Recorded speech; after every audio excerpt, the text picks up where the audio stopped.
অনেকেই আছেন মূলো একদমই পছন্দ করেন না, তবে মূলো দিয়ে কিন্তু এমন কয়েকটা রেসিপি আছে যেগুলো খেতে কিন্তু বেশ ভালো লাগে। তো আজ আমি আপনাদের তৈরি করে দেখাবো মূলোর ছেচকি। মূলোর ছেচকি বানানোর জন্য আমি এখানে নিয়েছি 1 কেজি পরিমাণ মূলোর পাতাগুলো রেখে দিলাম। এটা দিয়ে আমি একটা অন্য রেসিপি বানাবো। আর এখানে আমি দুটো মূলো দিয়ে এই রেসিপিটি তৈরি করে দেখাবো। তার জন্য প্রথমেই মূলোটাকে ভালো করে খোসা ছাড়িয়ে ধুয়ে নিয়েছি। এখন একটা গ্রেটার দিয়ে গ্রেট করে নিচ্ছি।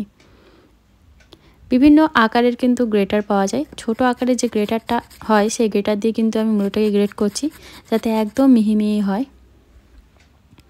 তো দেখতেই পাচ্ছেন এইভাবে আমি দুটো মূলো গ্রেট করে নিয়েছি, ওজনে 500 গ্রাম।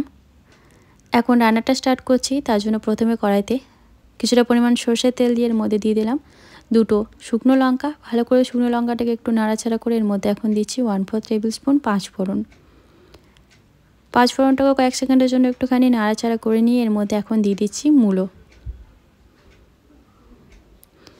ভালো করে তেলের সাথে মূলোটাকে এবার মিশিয়ে নিচ্ছি।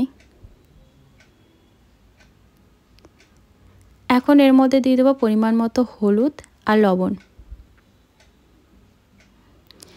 এখন যে পরিমাণ মূলোটা দেখতে পাচ্ছেন এটা কিন্তু কমে গিয়ে অনেকটাই হয়ে যাবে, 4 ভাগের 1 ভাগ হয়ে যাবে। তার জন্য কিন্তু লবণটা প্রথমে অল্পই দিতে হবে।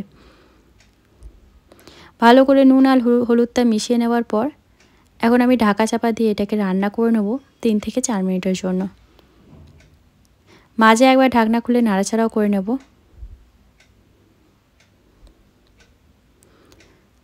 তো দেখুন এখন কিন্তু মূলো থেকে যে জলটা বেরিয়েছিল সেই জলটা একদম শুকিয়ে গেছে। আমি মোটামুটি 4 মিনিটের মতো রান্না করে নিয়েছি। এখন গ্যাসের ফ্লেমটা হাইতে করে দিয়ে মূলোটাকে বেশ লাল লাল করে ভাজতে হবে। যেহেতু গ্যাসের ফ্লেমটা হাইতে করা আছে তাই অনবরত কিন্তু এভাবে নাড়াচাড়া করে যেতে হবে। এভাবে নাড়তে নাড়তে দেখবেন মূলোটা কিন্তু শুকিয়ে অনেকটাই পরিমাণে কমে আসবে আর এরকম লাল লাল হয়ে যাবে। তাহলেই বুঝবেন মূলোর এই ছেচকিটা একদম রেডি হয়ে গেছে। আপনারা অবশ্যই মূলো দিয়ে রেসিপিটি একবার বানিয়ে দেখবেন। আশা করি আপনাদের ভালো লাগবে। ভিডিওটি ভালো লাগলে লাইক অ্যান্ড সাবস্ক্রাইব করে দেবেন। বাই।